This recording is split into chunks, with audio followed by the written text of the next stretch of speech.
Cricket দুনিয়ার সবচেয়ে জনপ্রিয় ও গ্ল্যামারাস টি-20 লিগ, যার ব্র্যান্ড ভ্যালু এতই বেশি যে আইপিএলকে প্রায় দেখা যায় বিশ্বের সবচেয়ে দামি স্পোর্টস লিগের তালিকায় সেরা পাঁচে।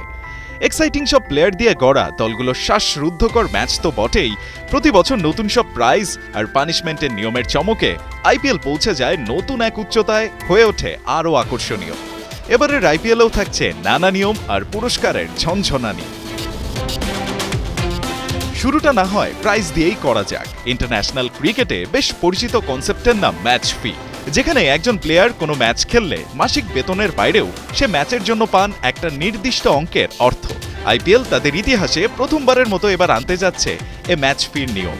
এ সিজন থেকে আইপিএলে প্রতি ম্যাচের জন্য ফি হিসেবে ক্রিকেটাররা পাবেন 7.5 লাখ রুপি করে, বাংলাদেশি টাকায় যার পরিমাণ প্রায় 11 লক্ষ টাকা। একজন ক্রিকেটার আইপিএলে কমপক্ষে 14টি করে ম্যাচ খেলার সুযোগ পেতে পারেন। সেই হিসেবে শুধু ম্যাচ ফি থেকেই 1.5 কোটি টাকার বেশি পকেটে পুরতে পারবেন এক একজন ক্রিকেটার। এবার আসা যাক পানিশমেন্টের দিকে। এবারের আইপিএলে আইসিসির আচরণ বিধি অনুসারেই থাকছে ক্রিকেটারদের ডিমেরিট পয়েন্ট ও শাস্তি প্রদানের বিষয়টি, তবে তাতে আরও কিছু বিষয় যোগ করেছে বিসিসিআই। ক্রিকবাজ জানিয়েছে, যেখানে একই সঙ্গে ম্যাচ নিষেধাজ্ঞায় আনা হয়েছে পরিবর্তন। এখন থেকে 7টি ডিমেরিট পয়েন্ট পেলে এক ম্যাচের জন্য নিষিদ্ধ হবেন সেই ক্রিকেটার। এভাবে 8 থেকে 11 পয়েন্ট পেলে 2 ম্যাচ, 12 থেকে 15 পয়েন্ট পেলে 3 ম্যাচ এবং 16 বা তার বেশি ডিমেরিট পয়েন্ট পেলে 5 ম্যাচ পর্যন্ত দেওয়া হবে নিষেধাজ্ঞা। আর এসব পয়েন্ট গণনা করা হবে 3 বছর পর্যন্ত। এর বাইরেও এবারের আইপিএল এসেছে কিছু নিয়ম। কোভিড মহামারীর সময়ে বন্ধ করা হলেও এ সিজন থেকে আইপিএলে বোলাররা ব্যবহার করতে পারবেন মুখের লালা।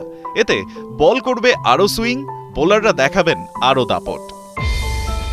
শিশিরে বল ভিজে গেলে বোলারদের গ্রিপ করতে হয় সমস্যা। এ সমস্যা দূর করতে বিসিসিআই নিয়েছে দারুণ এক পদক্ষেপ। এখন থেকে সেকেন্ড ইনিংসে শিশির বেশি হলে ভেজা বল বদলে দেওয়া হবে নতুন শুকনো বল। এতে বোলাররা পাবেন আরও সুবিধা। ডিআরএসেও এসেছে নতুন পরিবর্তন। এবার থেকে ওয়াইড বলের উচ্চতা আর অফ স্টাম্পের বাইরের ওয়াইডও করা যাবে রিভিউ। সব মিলিয়ে নতুন সিজনের আইপিএল যে আরও এক্সাইটিং হতে যাচ্ছে তা নিয়ে থাকছে না কোনো সন্দেহ। রায়হান আহমেদ, একাত্তর।